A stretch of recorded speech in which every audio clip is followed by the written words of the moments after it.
बहुत धन्यवाद। माननीय श्री इमरान प्रतापगढ़ी जी 15 मिनट। धन्यवाद सभापति महोदय। कभी सुदामा पांडे धूमिल जी ने कहा था कि एक आदमी रोटी बेलता है, एक आदमी रोटी खाता है, एक तीसरा आदमी भी है जो न रोटी बेलता है न रोटी खाता है, वो सिर्फ रोटी से खेलता है। वो तीसरा आदमी कौन है?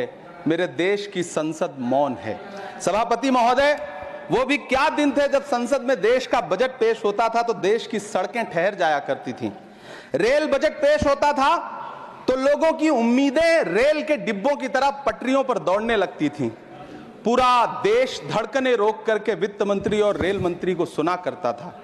अफसोस, अब बजट पेश हो जाता है, मीडिया चैनल सरकार का महिमा मंडन करते हैं और बेचारी जनता बजट के आंकड़ों के शब्द जाल में उलझी हुई महीनों बाद समझ पाती है कि उसका तो फिर से कट गया। सभापति महोदय, पिछले 2 साल अमृतकालीन बजट पेश किए गए और इस बार एक नई शब्दावली गढ़ी गई है, तुष्टीकरण बनाम संतुष्टीकरण का बजट। सभापति महोदय, सुनने में कितना अलंकारिक लगता है ये शब्द। सोच रहा हूं देश की वित्त मंत्री और प्रधानमंत्री जी से पूछूं कि आखिर किसकी संतुष्टि? जिस बजट में मनरेगा के लिए 1 रुपए की बढ़ोतरी ना हो, वही पुराना 86,000 करोड़, जबकि पहले ही 9,754 करोड़ का घाटा हो, जिस मनरेगा से करोड़ों मजदूरों के घर में चूल्हा जलता हो, उस मनरेगा में काम करने वाले गरीब मजदूरों के लिए अगर आपके खजाने से 1 रुपया भी इजाफी नहीं निकल सका तो भला कौन संतुष्ट हुआ साहब? इस देश का गरीब मजदूर या आपके उद्योगपति दोस्त? वो जो महाराष्ट्र में लोकसभा और विधानसभा के बीच में 40 लाख मतदाता बढ़ाए गए थे, अरे उन्हीं के लिए मनरेगा का थोड़ा सा बजट बढ़ा देते। क्या उसमें मनरेगा का एक भी मजदूर नहीं था 40 लाख लोगों में? सारे के सारे 12 लाख की छूट वाले से आगे के लोग थे। सभापति महोदय, कल जब वित्त मंत्री जी देश की संसद में भाषण दे रही थी तो वहां मुंबई में कोई गरीब इंसान जब अपनी जेब टटोल करके अपनी मोटरसाइकिल में 1 लीटर पेट्रोल भरवा रहा था तो उस पेट्रोल की कीमत थी 103 रुपया प्रति लीटर। आखिर इतना महंगा पेट्रोल डीजल खरीद के कौन संतुष्ट हो रहा है? इस देश के गरीब लोग या फिर सरकार के चहेते धन्ना सेठ? सभापति महोदय, वित्त मंत्री जी इस बजट को मध्यम वर्ग को संतुष्ट करने वाला बजट बता रही हैं। अरे मैडम, हम आप यहां पर बैठे रहते हैं और वहां बाहर इसी दिल्ली में 1 लीटर दूध, चाहे वो अमूल का हो या फिर मदर डेयरी का हो, उसकी कीमत 73 रुपए लीटर है। इतना महंगा बेच करके कौन संतुष्ट हो रहा है? गरीब जनता या आपके धन्ना सेठ दोस्त? सभापति महोदय, इस सरकार का बाजार और महंगाई पर कोई नियंत्रण नहीं रह गया है। चाहे देश में लहसुन 400 रुपए किलो बिक जाए, टमाटर 100 रुपए किलो बिक जाए, प्याज का दाम सुनकर आंखों में आंसू आ जाए, लेकिन वित्त मंत्री महोदया बजट में महंगाई का मां भी नहीं बोलती हैं। बच्चों की किताब और पेंसिल तक पर टैक्स लगाने वाले सरकार से मैं पूछना चाहता हूं कि आप मध्यम वर्ग का हितैषी बताते हैं खुद को, तो शर्म नहीं आती है? खुद को धार्मिक कहने वाली सरकार भगवान श्री कृष्ण के प्रिय खाद्य पदार्थों दही और मक्खन तक पर जीएसटी लगाती है और बात करती है मध्यम वर्ग की हिमायती होने की। जिंदा रहते हुए जनता से हर चीज पर टैक्स वसूलने वाली यह सरकार कम से कम मरने पर तो लोगों को बख्श देती, लेकिन नहीं, वहां भी लूटना है। अंतिम संस्कार के सामान, अगरबत्ती, धूप बत्ती, केवड़ा जल, चंदन पाउडर, जौ, बताशा, काला तिल, पंचरत्न, कपूर और कफन तक पर टैक्स लेने वाली यह सरकार किस मुंह से खुद को मध्यम वर्ग का हितैषी बताती है? कौन सी संतुष्टि? किसकी संतुष्टि? कदम कदम पर टैक्स देकर लुटने वाली जनता की या फिर जनता से टैक्स वसूल करके धन्ना सेठों का खजाना भरने वाली सरकार की? किसकी संतुष्टि? सभापति महोदय, 18 अगस्त 2015 आरा का बिहार का ऐतिहासिक मैदान, सजा हुआ मंच, हजारों की भीड़ और सामने खड़े हुए देश के प्रधानमंत्री का भाषण। बिहार के भाइयों बहनों, आज मैं बिहार के लिए पैकेज की घोषणा कर रहा हूं। 50,000 करोड़ कर दूं कि ज्यादा कर दूं? अखिलेश भाई, 60,000 करोड़ कर दूं कि ज्यादा कर दूं? 70,000 करोड़ कर दूं कि ज्यादा कर दूं? 80,000 करोड़ कर दूं कि ज्यादा कर दूं?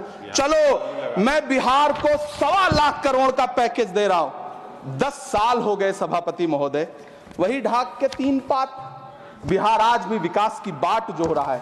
भाषण आज भी प्रधानमंत्री जी के यूट्यूब चैनल पर सुना जा सकता है। जो झूठ बोल के करता है मुतमईन सबको, वो झूठ बोल के खुद मुतमईन नहीं होता।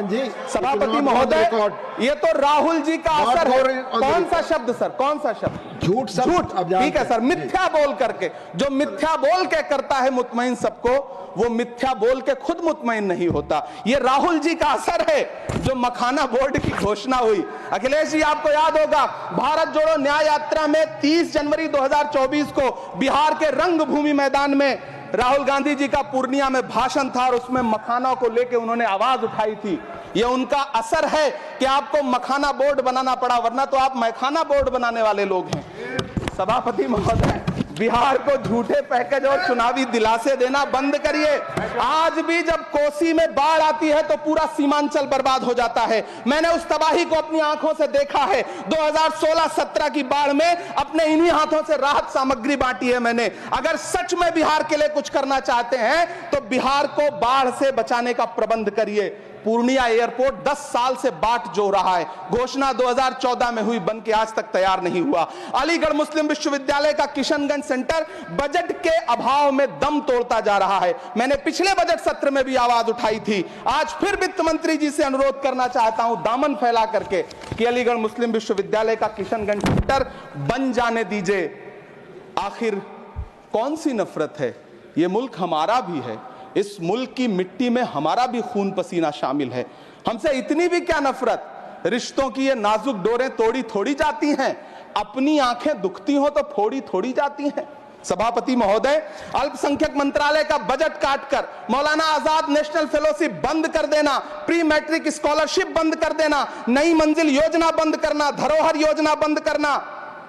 2024-25 के बजट में माइनॉरिटी मिनिस्ट्री के लिए 3183 करोड़ रुपए की घोषणा हुई, लेकिन देश को हैरत होगी कि बाद में समीक्षा करके लगभग आधा कर दिया गया, 1868 करोड़ रुपए। मुझे सरकार से पूछना है कि कौन संतुष्ट हुआ? इस देश का अल्पसंख्यक संतुष्ट हुआ है या आप संतुष्ट हुए? किसका संतुष्टीकरण? सभापति महोदय, मैं प्रधानमंत्री जी से कहना चाहता हूं कि आप ही ने 1 मार्च 2018 को किंग अब्दुल्ला को, जॉर्डन के किंग अब्दुल्ला को मेहमान बना करके इसी दिल्ली में एक कॉन्फ्रेंस में कहा था कि मैं मुसलमानों के एक हाथ में कंप्यूटर और दूसरे हाथ में कुरान देना चाहता हूं। कंप्यूटर देने की बात तो छोड़िए, पढ़ाई के लिए जो स्कॉलरशिप मिल रही थी उसको भी छीन लिया आपने। किसको संतुष्ट करने के लिए? हम समझते हैं इस साजिश को। आप माइनॉरिटी मिनिस्ट्री का बजट काटते काटते एक दिन मिनिस्ट्री को ही बंद कर देना चाहते हैं। वो जहर देता तो सबकी नजर में आ जाता, सो ये किया कि हमें वक्त पर दवाएं न दी। सभापति महोदय, मैं तो वित्त मंत्री जी से पूछना चाहता हूं आपके माध्यम से कि शायद आपको पता ही नहीं है कि गृहस्थी चलाने वाली एक गृहिणी की मुश्किलें क्या क्या होती हैं। आपने कभी सोचा भी नहीं होगा कि जब वो किचन में सब्जी बनाने के लिए कढ़ाई में तेल डालती है तो उसके साथ उसके आंसू भी गिरते हैं। सभापति महोदय, शायद उन्हें पता भी ना हो कि एक छोटी सी गाड़ी और एक छोटे से फ्लैट का EMI भरने के बाद इस देश का एक गरीब इंसान जब अपने बच्चों की फीस भरने के बारे में सोचता है तो उसे कितनी खुशियों का गला घोंटना पड़ता है। शायद उनको पता भी नहीं है कि फसल बेच करके बिटिया की शादी का सपना सजाने वाला किसान जब अपनी फसल बर्बाद देखता है तो कितनी रातें सो भी नहीं पाता है। सभापति महोदय, शायद वो कभी इस पीड़ा को समझ ही नहीं पाएंगी कि परिवार के किसी एक सदस्य को कैंसर जैसी बीमारी हो जाए तो घर और जमीनें गिरवी रख उठती हैं लेकिन इलाज नहीं हो पाता। सभापति महोदय, इसी देश की संसद में कभी स्वर्गीय सुषमा स्वराज जी ने कहा था कि जब देश की करेंसी गिरती है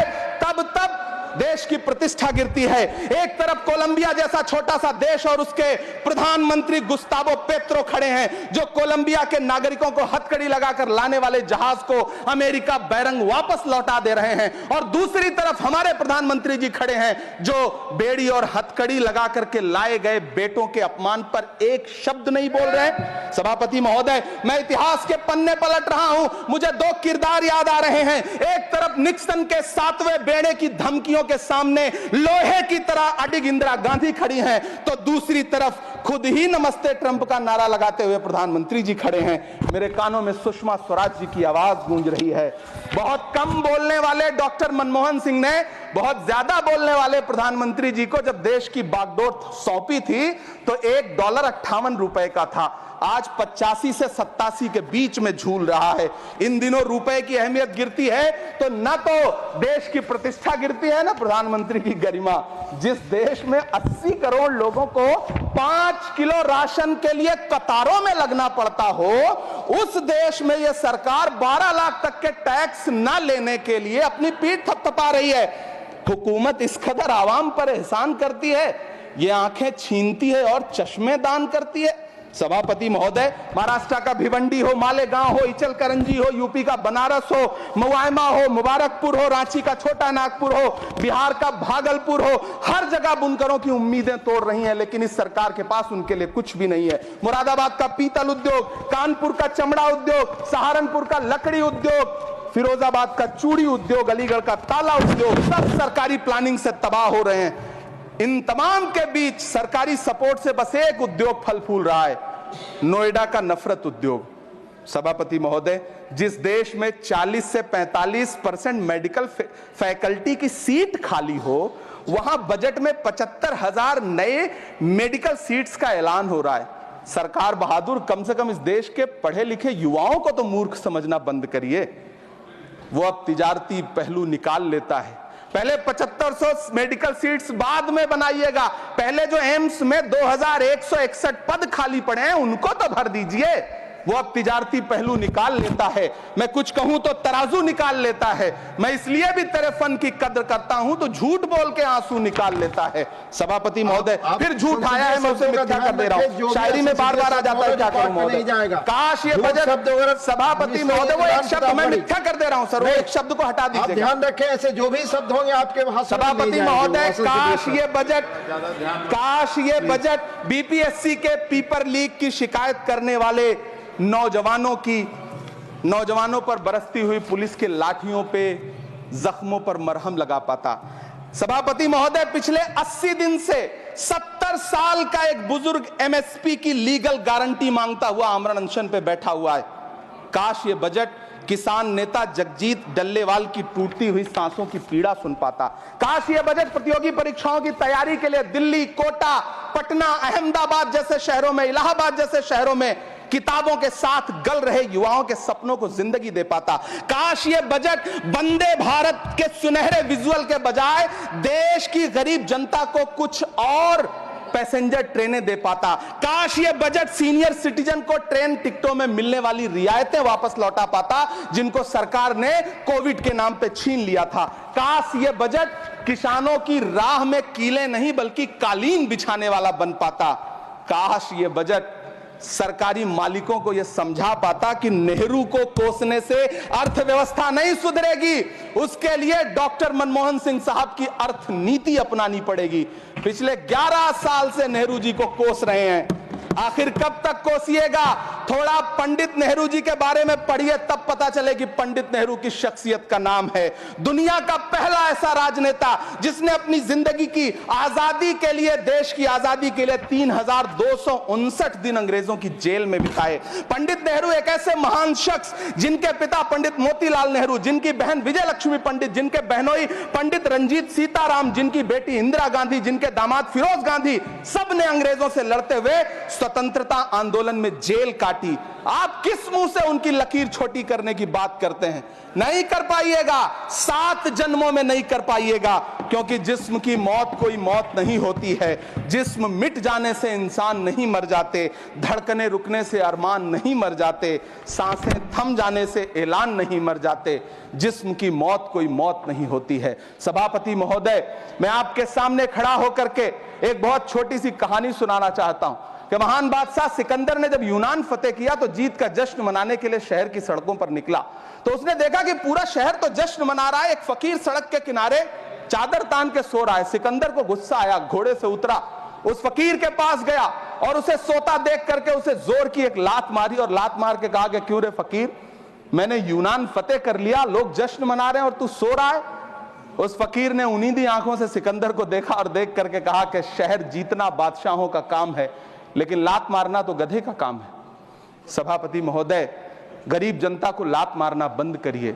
ये अमीरों के लिए बनाया गया बजट है, ये निराशाजनक बजट है। हम अमृतकाल सुनते आ रहे थे, ये अमृतकाल इतनी जल्दी समाप्त हो गया कि अब अमृतकाल का कोई नाम तक नहीं लेना चाहता है। इसलिए मैं इस सदन में खड़ा होकर के देश की वित्त मंत्री महोदया से कहना चाहता हूं कि आपने अल्पसंख्यकों के बजट में जो कटौती की है उसको बहाल करिए। आपने मनरेगा को जो स्थिर रखा है उसका घाटा 9,754 करोड़ है, कम से कम उतना बढ़ा करके फिर से उसे बहाल करिए। नौजवानों के लिए रोजगार दीजिए, किसानों को एमएसपी की लीगल गारंटी दीजिए। यही मैं आपसे अपील कर रहा हूं। धन्यवाद सर, आपने इतना जो समय दिया उसके लिए शुक्रिया। माननीय श्री बाल योगी